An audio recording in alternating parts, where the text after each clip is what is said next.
Okay, so here we are. This is going to be the first test since I've reinstalled my Siren.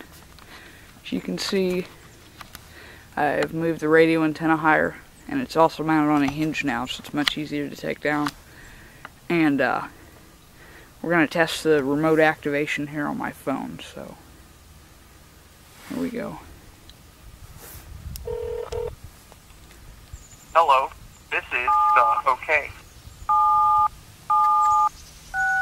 The output is on.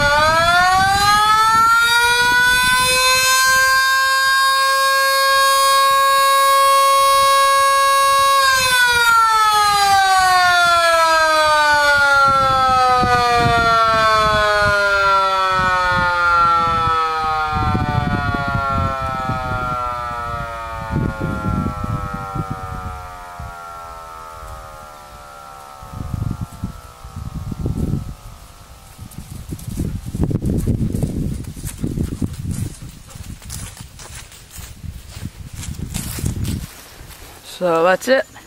It works.